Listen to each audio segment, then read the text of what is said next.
Hello friends, कैसे हैं आप सब? आई होप आप लोग स्वस्थ होंगे, अपनी तैयारी में व्यस्त होंगे। आज हम डिस्कशन करेंगे science previous year question paper की। तो चलिए स्टार्ट करते हैं। क्वेश्चन नंबर फर्स्ट है, किसी सूची छिद्र कैमरे में किसी दूरस्थ रंगीन बिंब का बनने वाला प्रतिबिंब सदैव होता है आभासी सीधा रंगीन और छोटा, या वास्तविक सीधा रंगीन और छोटा, या वास्तविक उल्टा श्याम एवं श्वेत और छोटा, या वास्तविक उल्टा रंगीन और छोटा। तो इसका आंसर यहाँ पर फोर्थ सही हो जाएगा। किसी सूची छिद्र कैमरे से दूरस्थ जो रंगीन बिंब का बनने वाला जो प्रतिबिंब होता है वो वास्तविक उल्टा रंगीन और छोटा होता है। फोर्थ आंसर इसका यहाँ पर सही है। नेक्स्ट है, निम्नलिखित का अध्ययन कीजिए। समूह पुंकेसर के भाग, स्त्री केसर के भाग। इसमें बताना है कि कौन सा समूह सही है। पुंकेसर के भाग में परागकोश तंतु, परागकोश पंखुड़ी, वर्तिकाग्र तंतु, वर्तिका, अंडाशय। स्त्री केसर में समूह ए में क्या है? अंडाशय है, वर्तिकाग्र है, वर्तिका। समूह बी में परागकोश, वाहेदल, वर्तिकाग्र। सी में वर्तिका, वर्तिकाग्र, वाहेदल, परागकोश, तंतु, अंडाशय। यहाँ पर समूह आपका ए सही हो जाएगा। स्त्री केसर के जो भाग होते हैं अंडाशय, वर्तिकाग्र और वर्तिका होते हैं। पुंकेसर के भाग परागकोश और तंतु है। इसका ए समूह यहाँ पर सही हो जाएगा और आपका आंसर भी ए सही है।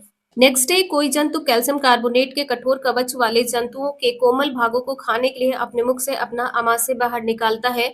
कवच को खोलने और कोमल पदार्थों को खाने के पश्चात आमाशय जंतु के शरीर में वापस चला जाता है, जहां आहार धीरे धीरे पचता है। इस जंतु का नाम है घड़ियाल है, ऑक्टोपस है, कछुआ है, या स्टार फिश है। इसका आंसर यहाँ पर क्या सही होगा? यहाँ पर फोर्थ सही होगा, स्टार फिश, जिसे तारामीन कहते हैं। नेक्स्ट है, मानव शरीर में क्षुद्रांत और बृहदांत की लंबाइयों का अनुपात है 8:1 है, 5:1 है, 1:5 है, 1:8 है। इसका आंसर यहाँ पर 5:1 आंसर सही हो जाएगा। ठीक है, 5:1 आंसर इसका यहाँ पर सही है। नेक्स्ट है, मानव शरीर का सामान्य ताप सेल्सियस मापक्रम और फ़ारेनहाइट मापक्रम पर क्रमशः होता है। 66 का आंसर यहाँ पर क्या होगा? 37 डिग्री सेल्सियस, 98.6 डिग्री फ़ारेनहाइट, या 37 degree Fahrenheit, 98.6 degree Celsius, 37 degree Celsius, या 96.8 डिग्री फ़ारेनहाइट, या 37 डिग्री फ़ारेनहाइट, या 96.8 डिग्री सेल्सियस। इसका आंसर यहाँ पर सभी को पता है कि मानव शरीर का जो सामान्य ताप सेल्सियस में होता है 37 डिग्री सेल्सियस में होता है और फ़ारेनहाइट में 98.6 डिग्री फ़ारेनहाइट होता है। ए आंसर इसका यहाँ पर सही है। नेक्स्ट है, निम्नलिखित में से ऊष्मा के कुचालकों का समूह चुनिए। वायु, जल, प्लास्टिक, ऊन, लकड़ी, आयरन। जल, कॉपर, लकड़ी, वायु, एल्युमिनियम, ऊन। इसका आंसर यहाँ पर क्या सही होगा? जो कुचालकों का समूह है, ऊष्मा के कुचालकों का समूह, यहाँ पर ए सही हो जाएगा, वायु, जल और प्लास्टिक। नेक्स्ट है, समुद्र समीर का कारण है। दिन के समय स्थल का समुद्र जल की अपेक्षा शीघ्र गर्म होना।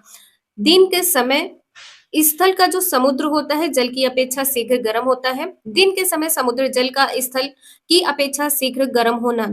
रात्र में समुद्र जल की तुलना में स्थल का धीमी गति से ठंडा होना। रात्र में स्थल की तुलना में समुद्र जल का धीमी गति से ठंडा होना।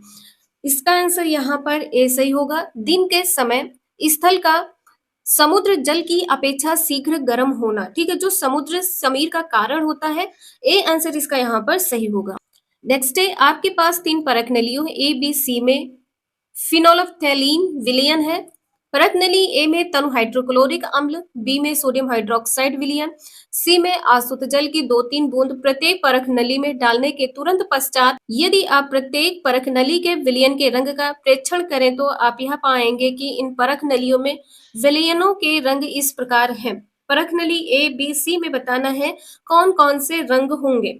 इसका ए आंसर यहाँ पर सही होगा, ए रंगहीन होगा। ठीक है, ए में कोई रंग नहीं होगा, बी में गुलाबी होगा और सी भी रंगहीन होगा। ठीक है, ध्यान रखिएगा, ए रंगहीन होगा, बी गुलाबी होगा, सी रंगहीन होगा। इसका ए आंसर यहाँ पर सही है। नेक्स्ट है, कोई छात्र सोडियम हाइड्रोक्साइड के तन विलयन की 1 बूंद पहले नीले लिटमस पेपर पर फिर लाल लिटमस पेपर पत्र पर डालता है। वह यह परीक्षण करेगा कि नीला लिटमस पत्र लाल हो जाता है और लाल लिटमस पत्र नीला हो जाता है। नीले लिटमस पत्र में कोई परिवर्तन नहीं होता है और लाल लिटमस पत्र नीला हो जाता है, या लाल लिटमस पत्र में कोई परिवर्तन नहीं होता है और नीला लिटमस पत्र लाल हो जाता है। इसका बी आंसर यहाँ पर सही होगा। ठीक है। नीले लिटमस पत्र में कोई भी परिवर्तन नहीं होगा, लेकिन लाल लिटमस पत्र जो होगा वो नीला हो जाएगा। इसका आंसर यहाँ पर आपका दूसरा सही होगा। नेक्स्ट है, यदि हम किसी 3/4 जल से भरे बीकर में एक मुट्ठी भर बगीचे की मृदा मिलाएं और फिर इसे किसी छड़ से अच्छी तरह से हिलाएं ताकि मृदा जल में मिल जाए, कुछ देर के लिए इसे ऐसे ही रखा रहने देने के पश्चात प्रेक्षण करने पर हम यह पाते हैं कि बीकर में कुछ परतें बन गई हैं। इन परतों का बीकर की तली से शीर्ष की ओर क्रम बताना है। बजरी मृतिका बालू ह्यूमस जल, बालू बजरी मृतिका जल ह्यूमस, मृतिका बालू बजरी ह्यूमस जल, बजरी बालू मृतिका जल ह्यूमस। इसका आंसर यहाँ पर क्या सही होगा? तो यहाँ पर पहले बजरी जो नीचे बैठ गई है इसके ऊपर क्या होगी? बालू हो जाएगी, फिर मृतिका होगा, फिर जल, फिर ह्यूमस। ठीक है, इसका आंसर यहाँ पर फोर्थ सही होगा। नेक्स्ट है, किसी क्षेत्र में गेहूं तथा चने जैसे अनाजों को उगाया जाता है, इस क्षेत्र की मृदा होनी चाहिए दोमट और बलुई, मृणमय, बलुई और मृणमय, मृणमय और दोमट। इसका आंसर यहाँ पर फोर्थ सही हो जाएगा। मृणमय और दोमट होनी चाहिए। ठीक है, इसका फोर्थ आंसर यहाँ पर सही है।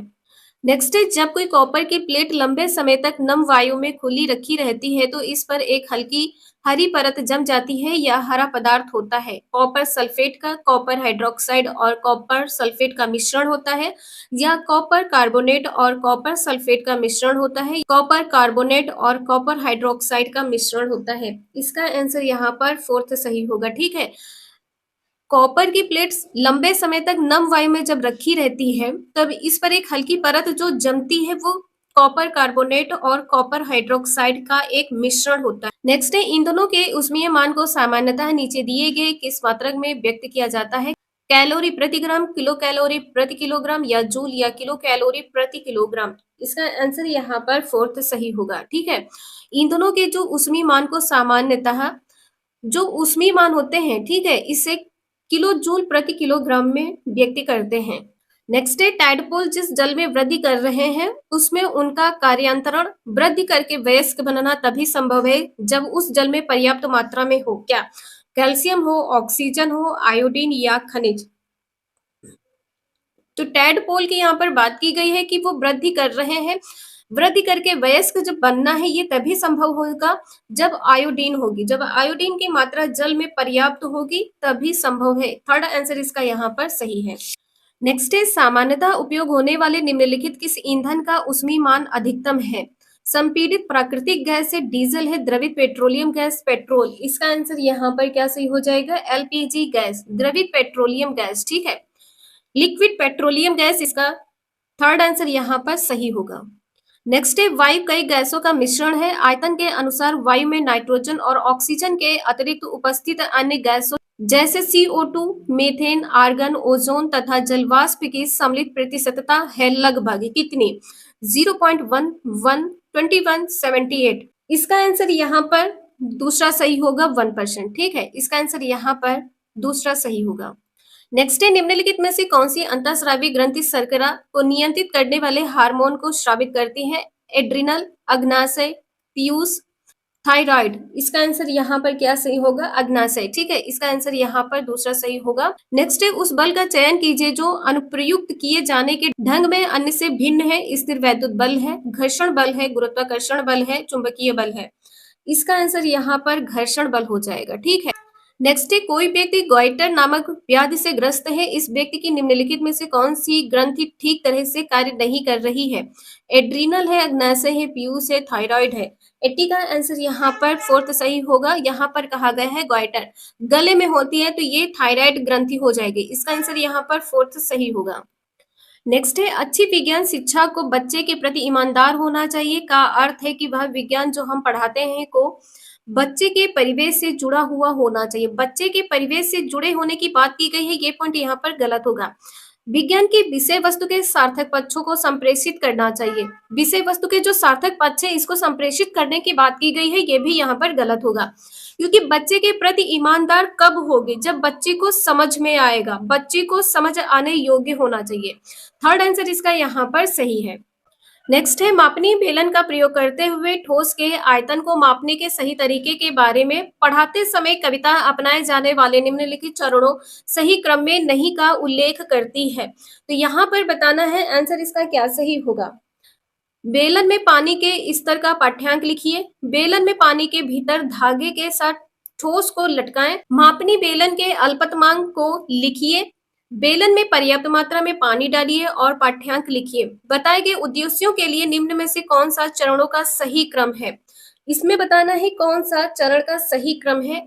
ये सीक्वेंस आप लोग ध्यान रखिएगा क्योंकि ये क्वेश्चन थोड़ा सा लॉन्ग है और इससे पूरा हम शो नहीं कर सकते। नेक्स्ट है वंदना की रुचि कक्षा अर्थ के शिक्षार्थियों द्वारा विज्ञान के प्रक्रमण कौशलों के अर्जन पर अधिक ध्यान केंद्रित करने में है। सूक्ष्म जीव पर आधारित प्रक्रमण को पढ़ाने के लिए उसे निम्न में से कौन से पद्धति योजना को प्राथमिकता देनी चाहिए। प्राथमिकता देने की यहाँ पर बात की गई है। इसका आंसर यहाँ पर क्या होगा।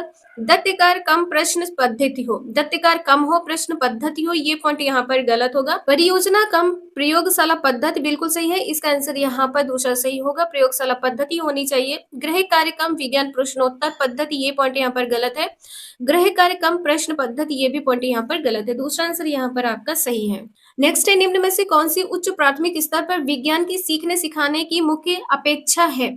प्रश्न और जांच पड़ताल कौशलों का अर्जन करना, साहित्यिक साक्षरता का निर्माण करना, विज्ञान और कला के अंतः संबंधों को समझना, प्रतियोगिता परक परीक्षाओं के लिए शैक्षणिक श्रेष्ठता अर्जित करना। 84 का आंसर यहाँ पर क्या होगा। उच्च प्राथमिक स्तर पर विज्ञान सीखने सिखाने की जो मुख्य अपेक्षा की गई है, अपेक्षा करने की बात की गई है, प्रश्न और जांच पड़ताल कौशलों का अर्जन। नेक्स्ट है राष्ट्रीय पाठ्यचर्या की रूपरेखा 2005 की यहाँ अनुशंसा है कि उच्च प्राथमिक स्तर पर विज्ञान शिक्षा को डैश पर बल देना चाहिए। कक्षा कक्षीय अधिगम को विद्यालय के बाहर की दुनिया के साथ जोड़ने में, शिक्षार्थियों की मदद करने में, विज्ञान सीखने में, अंतर्राष्ट्रीय मानकों को प्राप्त करने में, शिक्षार्थियों की मदद करने में, शिक्षार्थियों में सामाजिक विषमताओं को न्यूनतम करने में, या शांतिपूर्ण समाज की स्थापना करने के लिए मानवीय मूल्यों और ज्ञानाधार को बढ़ावा देने में। इसका आंसर यहाँ पर पहला सही होगा। कक्षा कक्षी अधिगम को विद्यालय के बाहर की दुनिया के साथ जोड़ने में शिक्षार्थियों की मदद करें, शिक्षार्थियों की मदद करने पर बल देना चाहिए। पहला आंसर इसका यहाँ पर सही है। नेक्स्ट है उच्च प्राथमिक स्तर पर विज्ञान पाठ्यचर्या की संज्ञानात्मक वैधता का अर्थ है कि उसे सार्थक और वैज्ञानिकता पूर्ण सही तथ्यों को संप्रेषित करना चाहिए, उसे आयु के अनुरूप होना चाहिए, उसे शिक्षण में समुचित शिक्षण शास्त्रीय प्रक्रियाओं का प्रयोग करना चाहिए, उसे बच्चों को इस योग्य बनाना चाहिए कि वे विज्ञान को सामाजिक उद्यम के रूप में देखें। इसका आंसर यहाँ पर क्या होगा।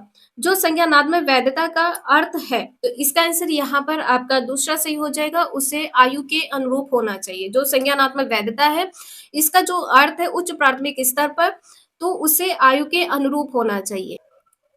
नेक्स्ट है कक्षा 6 में पदार्थों का पृथक्करण विषय सबसे अधिक प्रभावी ढंग से किस प्रकार पढ़ाया जा सकता है। संबंधित संकल्पनाओं की गहन व्याख्या करके, शिक्षार्थियों द्वारा हस्तसिद्ध क्रियाकलापों को कराकर, अच्छा गृह कार्य करवाकर, विभिन्न उपविषयों पर अधिक सामूहिक चर्चाएं आयोजित करके। इसका आंसर यहाँ पर क्या होगा। इसमें कहा गया है पदार्थों का पृथक्करण विषय पर सबसे अधिक प्रभावी ढंग से पढ़ाना है, तो यहाँ पर क्रियाकलाप होना चाहिए। ठीक है, तो यहाँ पर आपका आंसर दूसरा सही होगा, शिक्षार्थियों द्वारा हस्तसिद्ध क्रियाकलापों को करवाकर या कराकर। नेक्स्ट है विज्ञान शिक्षा के संदर्भ में रचना व शब्दावली का अर्थ है कि बच्चों को विज्ञान के बारे में पूर्ण जानकारी देनी चाहिए, विज्ञान सीखने की प्रक्रिया में सक्रिय रूप से शामिल करना चाहिए, कक्षा में प्रश्न पूछने के लिए बच्चों को हतोत्साहित करना चाहिए, वैज्ञानिक विकास के बारे में अद्यतन जानकारी देना। इसका आंसर यहाँ पर दूसरा सही होगा। ठीक है, जो रचना व शब्दावली का अर्थ है वो विज्ञान सीखने की प्रक्रिया में सक्रिय रूप से शामिल करना। ठीक है, इसका आंसर यहाँ पर दूसरा सही है। नेक्स्ट है अंजलि कक्षा 7 के शिक्षार्थियों को विद्युत चुंबक का निर्माण करते समय निम्नलिखित चरणों सही क्रम में नहीं है, आपको सही क्रम में लगाना है, का निष्पादन करने के लिए कहती है। कील के किनारे के पास कुछ पिन रखिए, विद्युत प्रवाहित कीजिए और देखिए कि क्या होता है। लोहे की कील के आसपास तांबे के तार को मजबूती से लपेटिए। फर्स्ट पॉइंट आपका यही होगा। सबसे पहले जो सीक्वेंस आपका है, फर्स्ट पॉइंट पर आपका लोहे की कील के आसपास जो तांबे के तार है, इसको मजबूती से लपेटेंगे। तार के सिरों को सेल के टर्मिनल से जोड़िए। तो अब जब आपने यहाँ पर तार को लपेट लिया है, इसके बाद में जो तार के सिरे हैं, इसको सेल के टर्मिनल से जोड़ेंगे। ठीक है, टर्मिनल से जोड़ेंगे तो यहाँ पर आपका ये दूसरा पॉइंट हो जाएगा। तो आपका यहाँ पे थर्ड के बाद फोर्थ होगा, थर्ड और फोर्थ, थर्ड फोर्थ, इसके बाद में फर्स्ट और सेकंड, ये आपका आंसर यहाँ पर दूसरा सही होगा। ठीक है, ये दूसरा आंसर यहाँ पर आपका सही होगा। नेक्स्ट एक अच्छा, सेवेंथ के शिक्षार्थियों को गति और समय प्रकरण पढ़ाते समय सविता शिक्षार्थियों को विभिन्न प्रकार की गति के उदाहरण देती है। उसके द्वारा दिया गया निम्न में से कौन सा उदाहरण गलत है? गतिमान कार में बैठे लड़के की कार के अनुसार है। मेरी गो राउंड में बैठे लड़के की गति है। विद्युत घंटी के हथौड़े की गति है। बल्लेबाज द्वारा मारी गई क्रिकेट बॉल की गति है। इसका आंसर यहाँ पर पहला सही होगा। जो उदाहरण गलत है, गतिमान कार में बैठे लड़के की कार के अनुसार, लड़के की कार के अनुसार, तो ये पॉइंट यहाँ पर गलत है।